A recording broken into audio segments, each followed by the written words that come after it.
사랑하는 성도 여러분, 평안하셨습니까? 1월 23일 목요일입니다. 함께 찬송가 86장 찬양하심으로 오늘의 말씀 시작하겠습니다.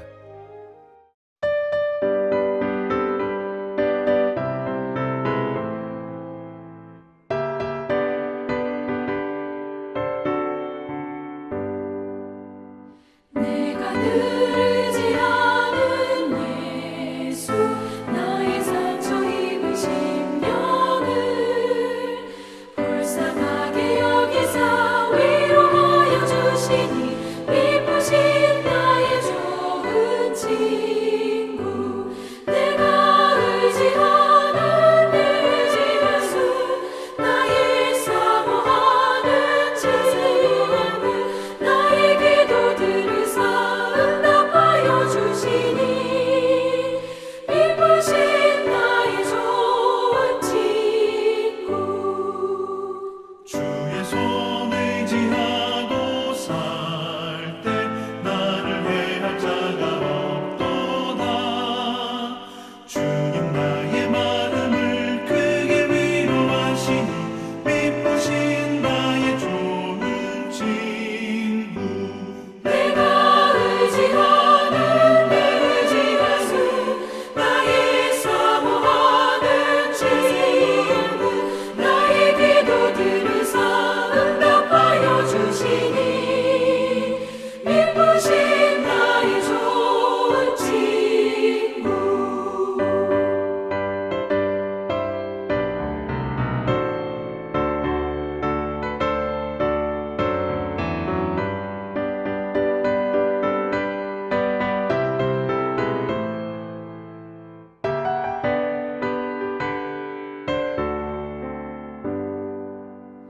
내가 요단강 건너가며 마음이 두려워서 떨 때도, 주가 인도하시니 어찌 두려워하랴.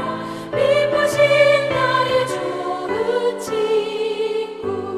내가 의지하는 내 예수, 나의 사모하는 친구, 나의 기도들을 응답하여 주시니, 미쁘신 나의 좋은 친구. 이곳 천국에 올라가서 모든 성도들과 다 함께 우리들을 구하신 주를 찬양하리라. 미쁘신 나의 좋은 친구. 내가 의지하는 내 예수, 나의 사모하는 친구, 나의 기도들을 응답하여 주시니, 미쁘신 나의 좋은 친구.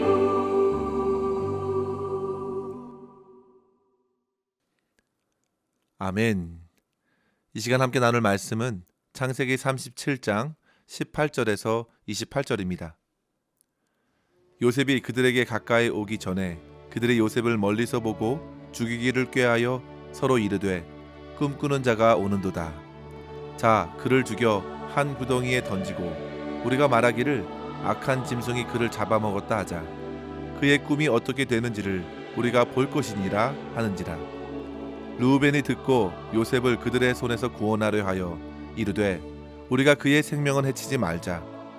르우벤이 또 그들에게 이르되, 피를 흘리지 말자. 그를 광야 그 구덩이에 던지고 손을 그에게 대지 말라 하니, 이는 그가 요셉을 그들의 손에서 구출하여 그의 아버지에게로 돌려 보내려 함이었더라. 요셉이 형들에게 이르매 그의 형들이 요셉의 옷 곧 그가 입은 채색 옷을 벗기고 그를 잡아 구덩이에 던지니, 그 구덩이는 빈 것이라 그 속에 물이 없었더라. 그들이 앉아 음식을 먹다가 눈을 들어본즉 한 무리의 이스마엘 사람들이 길르앗에서 오는데, 그 낙태들의 향품과 유황과 모략을 싣고 애굽으로 내려가는지라. 유다가 자기 형제에게 이르되, 우리가 우리 동생을 죽이고 그의 피를 덮어둔들 무엇이 유익할까? 자, 그를 이스마엘 사람들에게 팔고 그에게 우리 손을 대지 말자. 그는 우리의 동생이요 우리의 혈육이니라 하매, 그의 형제들이 청종하였더라. 그때에 미디안 사람 상인들이 지나가고 있는지라 형들의 요셉을 구덩이에서 끌어올리고 은 20에 그를 이스마엘 사람들에게 팔매 그 상인들이 요셉을 데리고 애굽으로 갔더라. 아멘. 꿈꾸는 자가 오는도다. 이 말은 바로 형들의 안부를 묻고자 헤브론 골짜기에서부터 형들을 찾아왔던 요셉을 보면서 형들이 비아냥거리며 했던 말입니다. 요셉은 당시 아버지 야곱의 말에 순종하여 헤브론 골짜기에서 세겜까지 약 100km의 거리를 찾아갔었습니다. 결코 짧은 거리가 아닙니다. 그런데 그곳에서 형들을 찾지 못하자 그는 수소문하여 그곳에서도 무려 20km나 더 떨어진 도단까지 간 것입니다. 모두 약 120km가 넘는 거리를 걸어간 것인데요. 성도 여러분, 성인 남자가 하루에 꼬박 걸어서 40km를 걷는다고 했을 때 그곳은 3일을 쉬지 않고 걸어야 했던 곳입니다. 그렇게 어린 동생이 형들을 찾아왔는데 형들은 멀찍이 오는 요셉을 보면서 생각을 짜내어 그를 죽여 구덩이에 던져 넣고 아버지에게는 악한 짐승이 그를 잡아먹었다고 하자는 것이었습니다.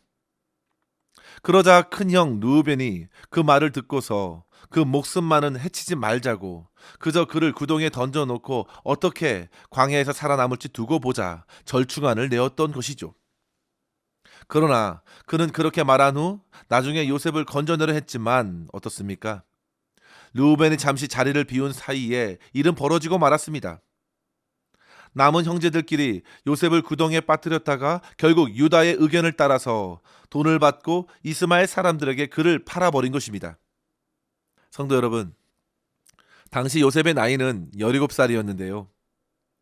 요셉은 야곱이 노년에 얻은 아들이기도 하지만 그가 가장 사랑했던 아내 라헬의 소생이기도 해서 특별히 그를 편애하다가 형들의 눈에 가시가 된 것입니다. 앞서 37장 4절에 보시면 아버지가 형들보다 그를 더 사랑함을 보고 그를 미워하여 그에게 편안하게 말할 수 없었다고 했습니다.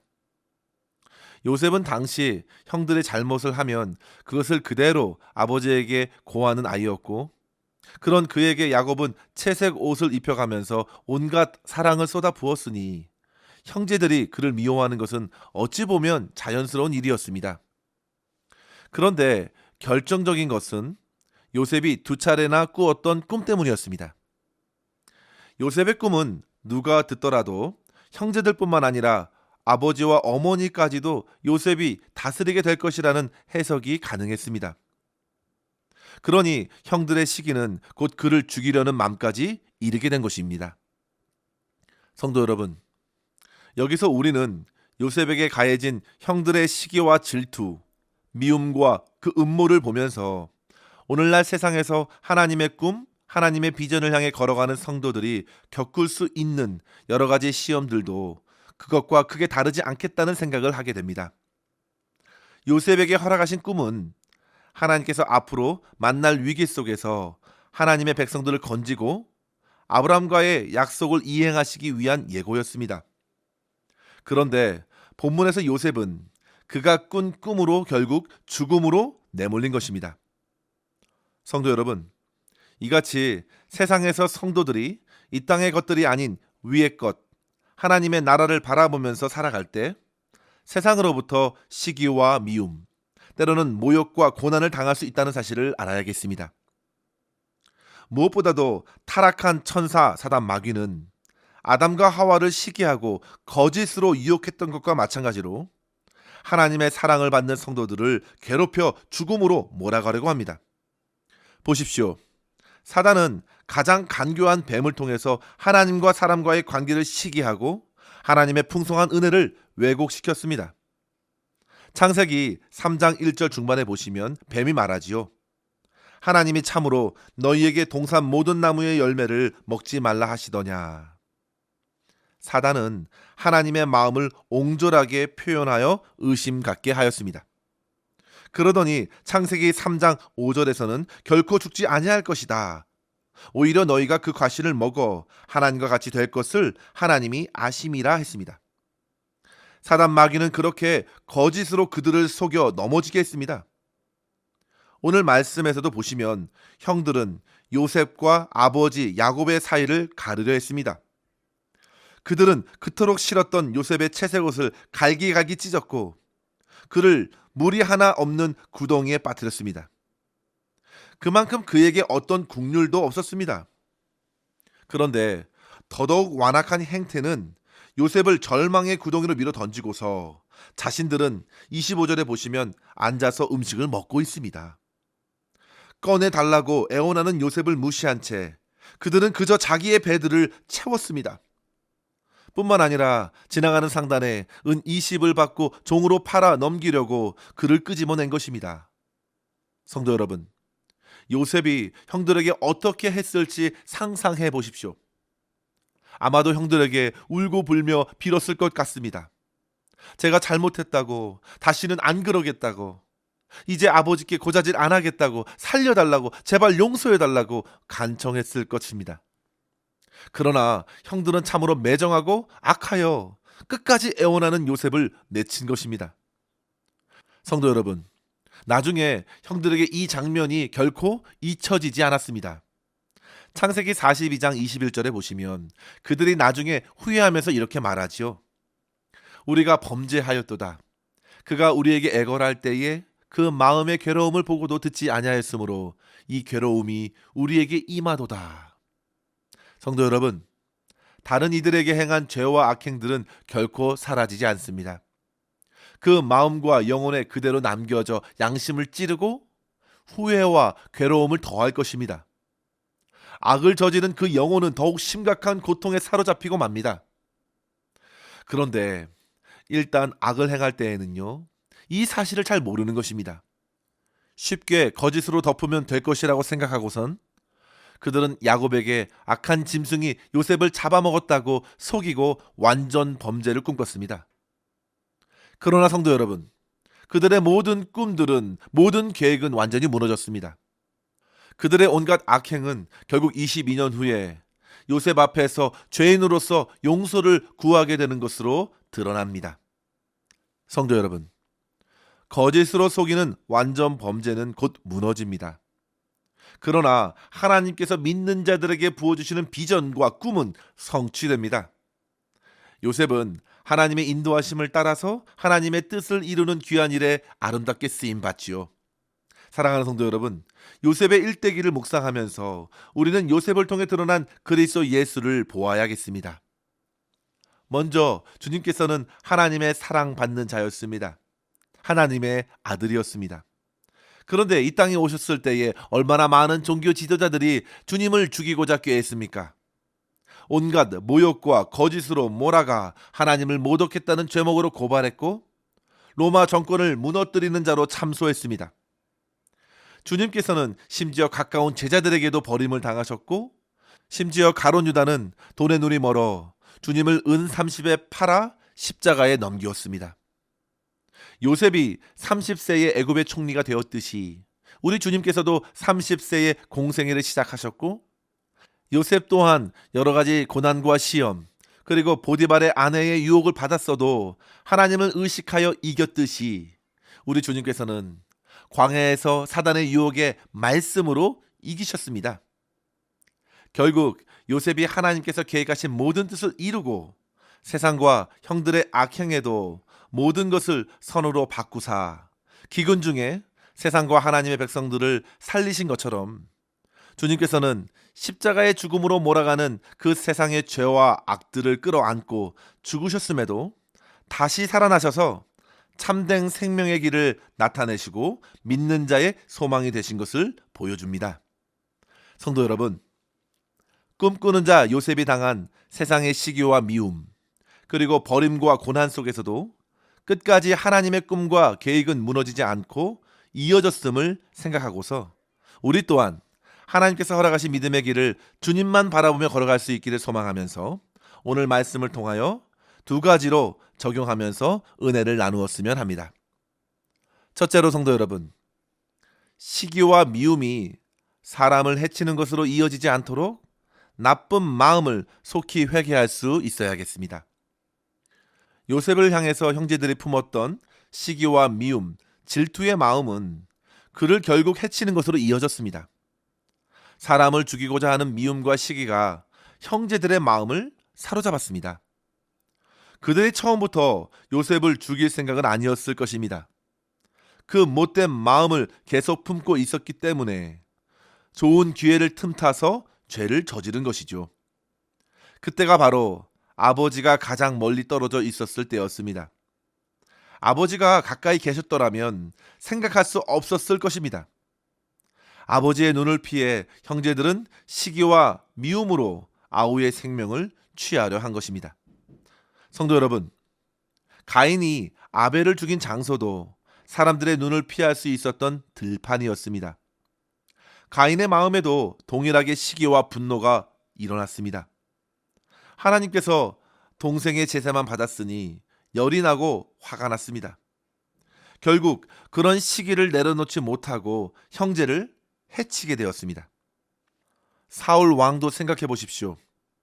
전쟁을 마치고 돌아오는데 여인들이 다윗에게는 만만을 돌리고 자기에게는 천천을 돌리니 시기와 미움이 그의 마음에 생겨났습니다. 그리고 결국 그 마음은 시간이 지나 다윗을 향한 분노로 발전하면서 그에게 창을 2번이나 던지게 한 것입니다. 성도 여러분, 완악한 마음은 실로 작은 시기와 미움에서 커지는 것입니다. 따라서 우리는 주의 말씀이 비춰주시는 대로 주님 보시기에 부끄러운 마음이 있으면 속히 회개해야겠습니다. 그것이 그 사람을 해칠 뿐만 아니라 자기 영혼 또한 망치는 길이 되기 때문입니다. 따라서 성도 여러분, 우리 안에 어느덧 자라나는 미워하는 마음, 시기하고 질투하는 마음을 내려놓고 새로운 마음을 더해주시기를 주님께 간절히 구하면서 주님께서 가르쳐 주신 대로 원수까지도 사랑하고 그를 위해서 기도하고 축복하라 하신 그 말씀을 따라서 믿음의 부유한 자로서 살아갈 수 있도록 기도할 수 있기를 바랍니다. 둘째로 성도 여러분, 르우벤이 요셉을 구원하고자 했던 마음처럼 생명을 살리는 사람이 되기를 힘쓰십시오. 21절에서 르우벤은 요셉을 구원하고자 했습니다. 그의 생명을 해치지 말자 말한 후에 그는 요셉을 건져내고자 했습니다. 그러나 그는 기회를 놓쳤습니다. 결국 르우벤은 29절에 옷을 찢습니다. 동생이 팔렸고 그는 탄식했습니다. 성도 여러분, 우리는 이러한 탄식에 이르지 않도록 주변의 사람들을 더욱 깨워야겠습니다. 주님께서 이 땅에 오신 이유가 무엇입니까? 생명을 살리고자 하심입니다. 양으로 생명을 얻게 하고 더욱 풍성히 얻게 하려 하심이라. 선한 목자 되신 예수님께서는 그렇게 자기 자신을 드렸습니다. 우리 또한 주변의 사람들을 깨우고 주변의 사람들을 살리는 자로 살기를 사모해야 합니다. 자기의 시기와 질투의 마음을 달래고자 원수를 갚고 자기의 유익을 채우고자 그 사람을 해치는 자가 될 것이 아니라 오히려 그를 위해 이루실 하나님의 뜻을 함께 구하며 약하고 어려움에 처해 있는 형제들을 건지는 자로 살아가야 되겠습니다. 하나님께서 분명 가인에게서 아벨을 찾으셨다는 사실을 기억하십시오. 분명 야곱은 르우벤에게서 요셉을 찾았을 것입니다. 그러나 그는 요셉을 지키지 못했습니다. 사랑하는 성도 여러분, 하나님께서 분명 저와 여러분에게 주변의 연약한 이들을 물으실 것입니다. 그 사람이 저와 여러분의 섬김의 대상이 됩니다. 따라서 주변의 연약한 사람들을 살리고 그들에게 주어진 믿음을 키워갈 수 있도록 잘 세워주는 축복의 통로로서 오늘을 살아낼 수 있는 저와 여러분 될 수 있기를 간절히 주의 이름으로 축원합니다. 기도하겠습니다. 하나님 아버지, 하나님의 꿈을 품은 요셉을 향한 형들의 시기와 미움이 극에 달하여 동생을 죽이려 했던 것을 보면서 우리 안에 완악한 마음을 보게 하시니 감사합니다. 작은 시기와 미움이 우리 안에 싹틀 때마다 속히 주님 앞에 부끄러운 그 모든 마음을 회개하게 하여 주시고 붙여주신 믿음의 형제들을 무시하지 말고 격려와 사랑으로 세워나갈 수 있는 넉넉한 마음을 우리에게 주시기를 소망합니다. 특별히 사람을 시기와 경쟁의 대상으로 보지 말게 하여 주시고 합력하여 주님의 뜻을 함께 이뤄나갈 소중한 사람으로 여기고 어려움이 더할수록 연약한 이들을 돌보면서 그리스도의 사랑을 실천하는 기회로 삼아 하나님께 영광 돌릴 수 있도록 인도하여 주시옵소서. 오늘도 우리의 모든 삶을 주님의 손에 의탁하옵고 감사드리며 우리 구주 예수님의 이름으로 간절히 기도하옵나이다. 아멘. 사랑하는 성도 여러분, 오늘도 주님과 함께 승리하시기를 바랍니다. 감사합니다.